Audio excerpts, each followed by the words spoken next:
I am visiting my grandma in Florida, and all my friends know I do this cheap thing, and they leave my gifts out at my house for when I fly back on a Christmas day, because no one's going to see me on Christmas. It's kind of lonely, but I get home and I see these two gifts sitting out, and I open my first one, and I have a Roomba, the automatic vacuum. Anyone have one of those? Like, goes a grid pattern across your house. Yeah, they suck, but that's a good thing. I'm not surprised that there's a vacuum cleaner company called Eureka, They're sitting in a board meeting, right? And they're like, what sucks so much, They're like, oh, Eureka. Bam, the most successful vacuum cleaner company name is Eureka. But I opened my second gift, and someone decided to give me an 8-ball of cocaine for my second gift for Christmas. That guy parties. And so, I was like, well, this is exciting. So I went to run up my stairs and grab my mirror, but I tripped on my step dab on accident. And it fell everywhere, and the Roomba just kind of like went and sucked up all the cocaine instead of me, which I was kind of jealous. But I don't know, last time I saw someone do that much cocaine at one time, they died, But the Roomba took it just fine. But instead of like just doing the floors, now the Roomba's all coked out, so it's going straight up the wall instead, getting the cobwebs out of the rafters and changing the battery in my smoke detector. It was crazy. I call my friend up. I'm like, you got to get down here, man. And he gets down there, but it's too late. The Roomba's already coming down, it's over in the corner. And I'm just like, Roomba, come on, do the thing, clean my house again. It's like, give me more cocaine. That's my Roomba voice. I'm just like, you get the cocaine after you clean my house. Which is what I used to tell my ex all the time. It was crazy, You guys ready for your first comedian of the evening? Clap those hands, keep them clapping, make some noise for Hollis, Muenster.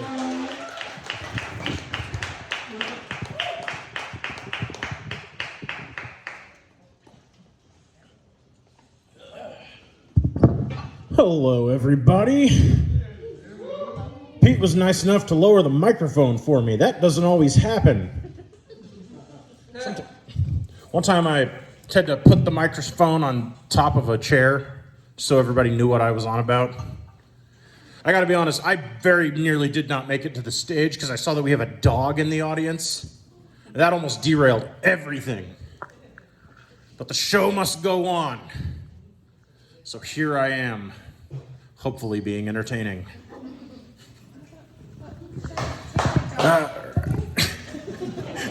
No, definitely not.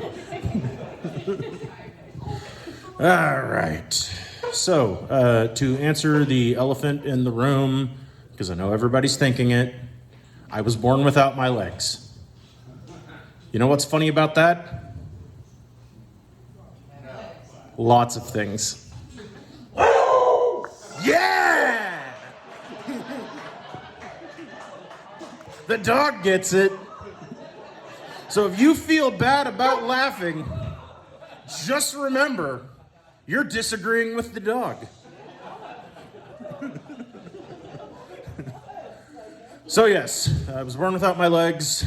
It's usually not fun, but every now and then it is fun. I have a prosthetic leg. I will use it as a leg rest. Nobody usually cares, but every now and then somebody notices the fact that I'm using my leg as a leg rest, and they're like, ah! Usually it's people who are really high. I live in Eureka. I hang out with a lot of people who are really high. The other day, I realized all of my friends were way too high because we were having this conversation about infinity, like how big infinity truly is, and how like if you have a circle, like you can have a sphere, and a sphere is infinitely more complex. But then if you go into the fourth dimension, you have a hypersphere, which is like a sphere, but like with spheres radiating out from it. And then as a joke, I turned to my friend and said, yes, and there's an omnisphere that contains all possible hyperspheres. And he was just like, yeah. No questions asked. Nothing was strange about that statement to him. Yup, an omnisphere that contains all possible hyperspheres. I wasn't even sure what a hypersphere was. The weed was good, what can I say? Yeah. I live vicariously through people that have legs a lot, mostly on YouTube. So this one time I was watching videos of like big snake wrangling. Like guys who are going into the Florida Everglades and hopping on like 18-foot pythons and like just absolutely insane stuff. I was watching this one video and this one guy who looked like if Florida Man was an Avenger in good standing, like hangs out at Captain America's house on the weekends. Like Tony Stark had built him a special suit so the crack zombies don't steal his face. He's immune to the effects of bath salts. It's quite a power set. But yeah, Florida Man was explaining to his cameraman, who definitely skipped paying his Avengers dues, because cameraman was asking, well, how will I know if you need help? And Florida Man says, you see, if this giant snake gets its coils around my chest, I'll definitely need help. He's like, well, give us a signal. He's like, I will not be able to scream. There will be a giant snake crushing my chest. We need a signal, man. I'm freaking out here. We need a safe word. Safe word is cupcake. Florida Man looks at him with an expression of rage and mild bemusement and says, no, you don't understand. I will die. He's like, I just need a safe word, man. Can we make the safe word cupcake?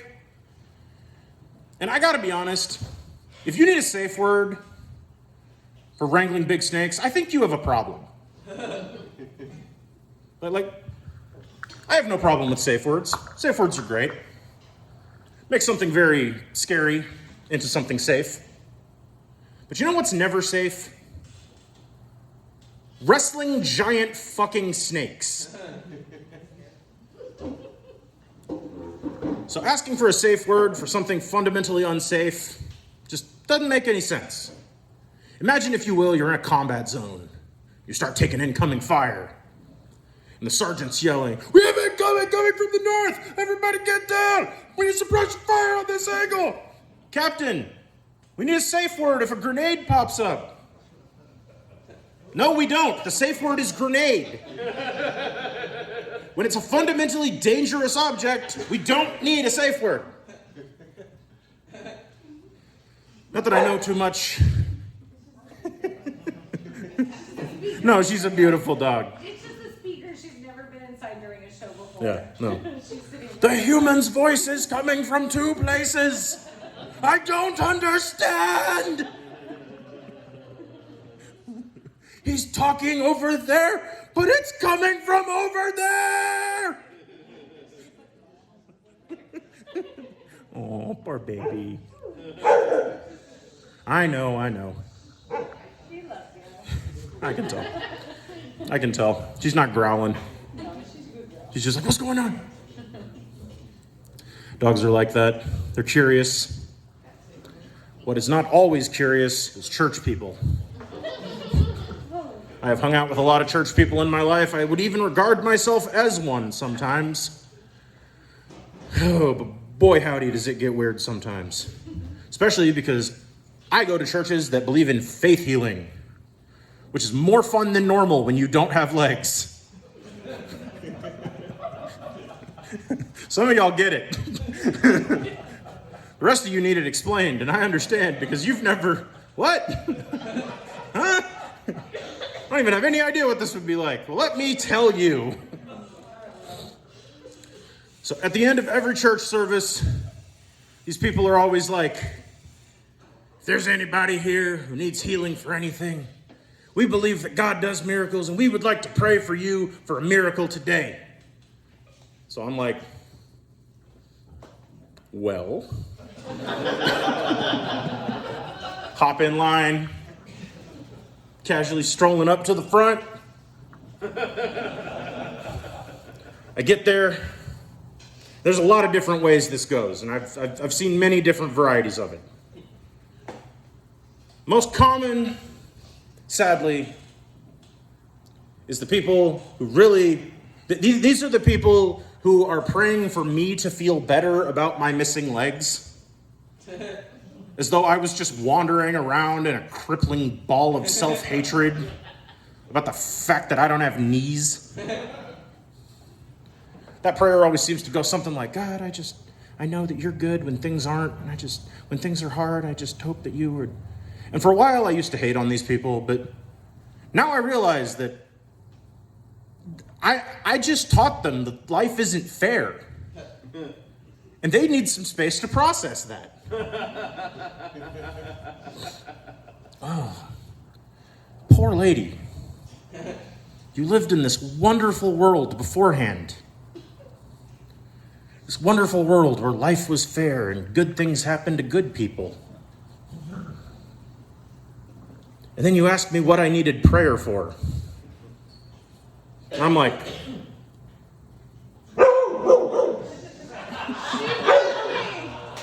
I can only imagine that's how the woman feels when she's asked. Oh! I was not prepared for that!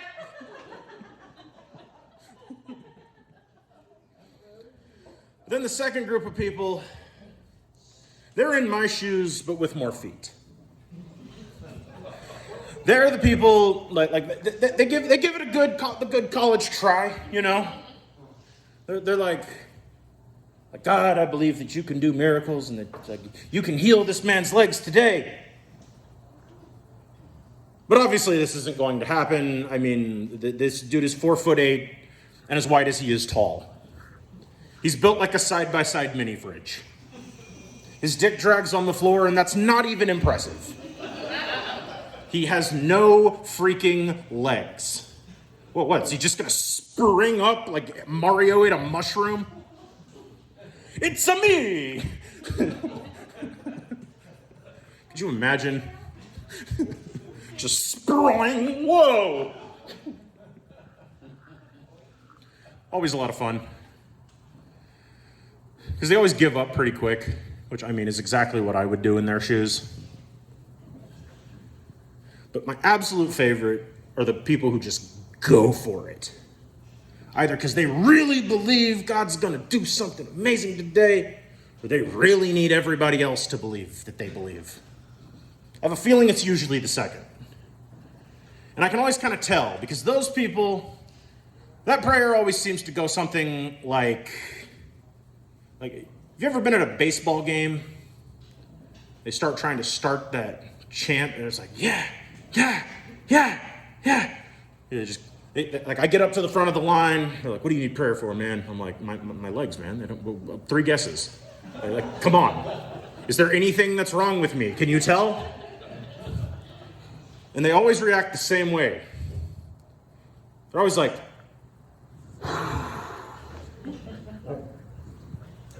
and then sometimes they'll start bossing me around. They'll be like, sit down.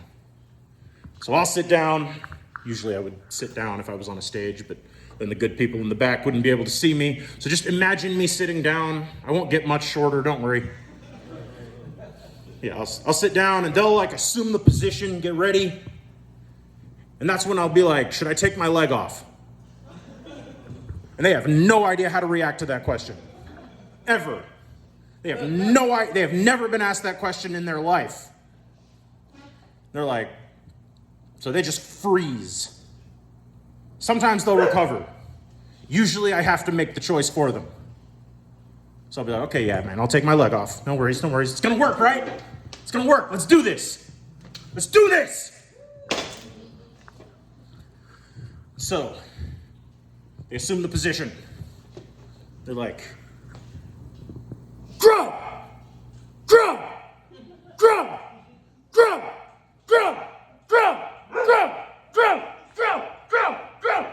But it's like that baseball game thing, right? Except there's no moment where the organist goes da-da-da-da-da-da, so they can fucking stop. So they just get faster and faster and faster. Like a mad dash towards absolute sadness. Just go.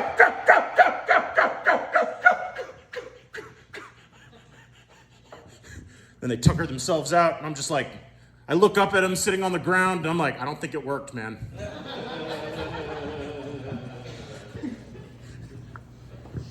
It's been one moment, though, I was actually convinced it was going to work. I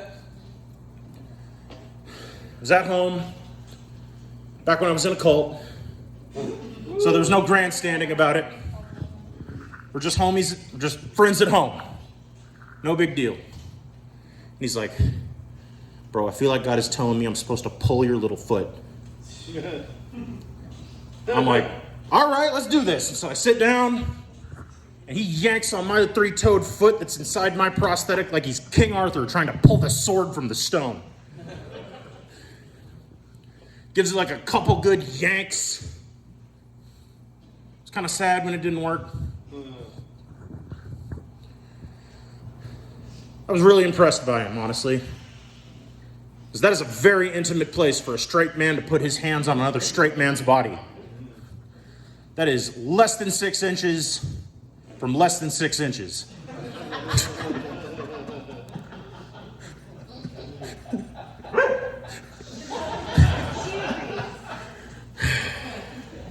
I guess I have just one more question with regard to that. Anybody want to try? No?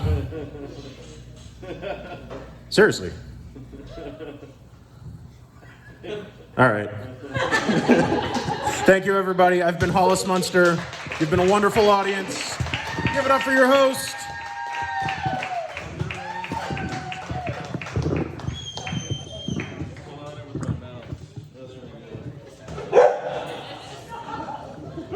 Sick. That's good. Let's keep it going one more time for Hollis Muenster. That's the name you'll see on local comedy flyers. If you see his name on a show, you'll see Hollis Muenster on it. Oh, 1 second here. Bam! Oh yeah. Anyone? How we doing tonight, guys? How we doing?